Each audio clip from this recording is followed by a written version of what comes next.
Welcome to Jayarudra agriculture. మనం last వీడియోలో గడ్డిని కాల్చడం వల్ల నష్టాలు, ఆ నష్టపోయే వాటి వల్ల ఉపయోగాల గురించి తెలుసుకున్నాం కదండి. ఈ వీడియోలో వచ్చేసి గడ్డిని ఎప్పటి నుంచి కాలుస్తున్నాం, ఎందుకు కాలుస్తున్నాం అనే దాని గురించి తెలుసుకుందామండి. నిజానికి ఒక 30 నుండి 40 ఏళ్ల క్రితం మన తాతల కాలంలో వరిని చేతులతో కోసేవాళ్లం. అప్పుడు గడ్డి భూమి మట్టానికి కట్ అయ్యేది. ఆ గడ్డిని పశువుల మేత కోసం ఇళ్లకు తెచ్చుకునేవాళ్లం.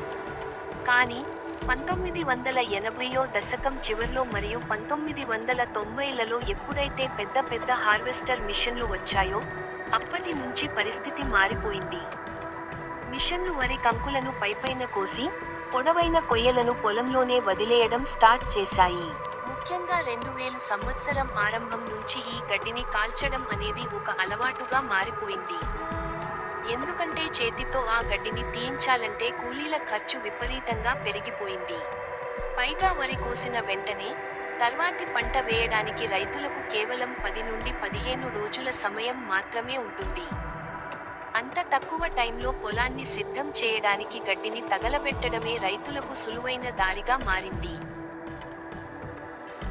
అయితే మనం పరిస్థితులు కూడా చూసుకున్నట్టయితే మీరు చూస్తున్న పొలం వచ్చేసి హార్వెస్టర్ ట్రాక్ కోసిన పొలం అండి. ఇది దాదాపుగా 3 అడుగు పైన 1 అడుగు నుంచి 2 అడుగులు అన్నట్టు అనుకున్నట్టే ఈ గడ్డి ప్లస్ ఇవన్నీ ఇక్కడ వదిలేసినామండి.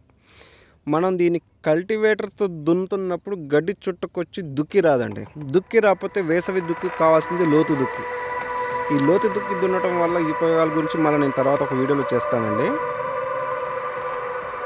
ఈ గాళ్ళు కానీ ఇది దున్నటం చాలా సమస్యగా మారిపోయింది. ఈ గాళ్ళల్లో దున్నటం, ఈ గడ్డి పట్టుకురావడం వల్ల మనం ఈ గడ్డిని కాల్చడం జరుగుతుంది. ఈ ప్రాబ్లంని చూసి ఈ గడ్డిని కాల్చడం వల్ల నష్టపోతున్నాం.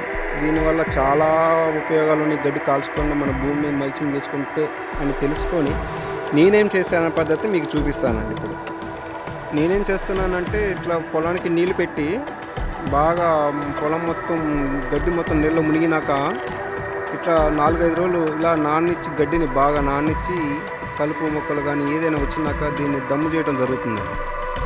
మొత్తం ఒక సాలేరు వాళ్ళు కొట్టడం జరుగుతుంది. ఇలా దమ్ము చేయడమే కాకుండా ఈ గాలిలో కల్టివేటర్ వేసుకొని ట్రాక్టర్ తిప్పడం అంటే చాలా హార్డ్తో సమస్య. చాలామంది మా ఏరియాలో అయితే మాత్రం వరి కోసిన వెంటనే దాదాపుగా ఆ తెమ్మనే కొద్దిగా నీళ్ళు పెట్టి దమ్ము చేసి వదిలేస్తున్నారండి. అప్పుడే వాస్తవానికి అప్పుడే దమ్ము చేసుకుంటే మనకి గడ్డి అనేది కూడా ఇంకా చాలా బాగా గుల్లిపోతుంటుందండి. ఎందుకంటే దాదాపుగా మనం కోసేది ఏప్రిల్ నెలలో, మే నెల, జూన్, జూలైలో మనం దాదాపుగా వర్షాలు పడి దమ్ము అప్పుడే మనం వేసవి దుక్కులు దున్నేది మే లాస్ట్, జూన్లో దున్నుతాం కదండి. ఈ గాళ్ళని తట్టుకోలేక వాళ్ళు కూడా ఫస్ట్ వరి కోసిన వారం రోజుల తర్వాత మొత్తం దున్నేస్తారండి. ఇట్లా నేను నీళ్ళు పెట్టినాక దమ్ము చేసిన తర్వాత మడి అండి. ఇది మనం దమ్ము చేసి తర్వాత కూడా నీళ్ళు కూడా ఇంతే 2-3 రోజులు కంటిన్యూగా కానిచ్చానండి. ఇట్లా అంటే దానిలో నుంచి వేరే మళ్ళీ కూడా నీళ్ళు తిప్పుకుంటూ ఇలా మురగబెట్టానండి. తర్వాతకి ఇది కూడా కొద్ది నీళ్ళు ఇవ్వండి. టైపు చూస్తున్నాం కదా మన రైట్ సైడ్ కూడా దున్నింది. నా వాటర్ మొత్తం పోయినాక ఈ పొలం చూడండి ఎలా తయారైందో. మడి మొత్తం గడ్డి మురిగిపోతుంది. నాకు ఇక్కడ వచ్చేసరికి స్మెల్ కూడా వస్తుందండి, బాగా మురిగిన స్మెల్ కూడా వస్తుందండి. ఇట్లా వాటర్ మొత్తం బాగా పోయినాక ఇట్లా గడ్డి వదిలేసానండి. పూర్తి ఎండేదాకా నీళ్ళు ఇచ్చి ఉండేదాకా ఇట్లా ఉంచానండి.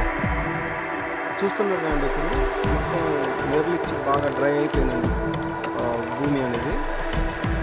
ఎంత డ్రై అయింది చూసి నీళ్ళు లావబడుతున్నాయో. ఈ టైంలో నేను దున్నుతున్నప్పుడు నాకు గడ్డి ఎంత కట్టేటట్టు రావడం కానీ అలాంటిది ఏం జరగలేదండి అసలు. అదిగాక ఈ వర్షం పడ్డప్పుడు దున్నితే ఎలా వస్తుందో నేల అంత బాగా వస్తుందండి. ప్లస్ గడ్డి మురిగేది కూడా మురిగి కులిపోయి నేలలో కలిసిపోయేది కూడా ఈ దిక్కులు బాగా స్పష్టంగా కనిపిస్తుంది అండి. చాలా స్పష్టంగా కనిపిస్తుంది. గడ్డి ఎంత మీకు ఇంతకుముందు కూడా చూపించింది కదండి, మట్టి కింద పడిన నేల బ్యాక్టీరియా వల్ల గడ్డి ఎలా కులిపోతుందో సేమ్ అదేవిధంగా అంత కులిపోయి మట్టిలో కలిసిపోతుందండి. ఎంత బాగుందంటే ఎంత ఎరువు తయారైంది చూడండి. మనం సింగిల్ సాల్ అండి, ఒక్కసారి వేసి దున్నినండి. ఇక్కడ సాలేరు వాళ్ళు కూడా కాదు, ఒక్కసారితోనే దున్నినా. ఎంత క్లారిటీగా ఎంత మంచిగా వచ్చింది చూడండి. దిక్కు మొత్తం మనకి చాలా మంచిగా వచ్చిందండి. చాలా వరకు గడ్డి పట్టుకోవడం కానీ కల్టివేటర్ చుట్టుకోవడం అలాంటిది ఏం జరగలేదు.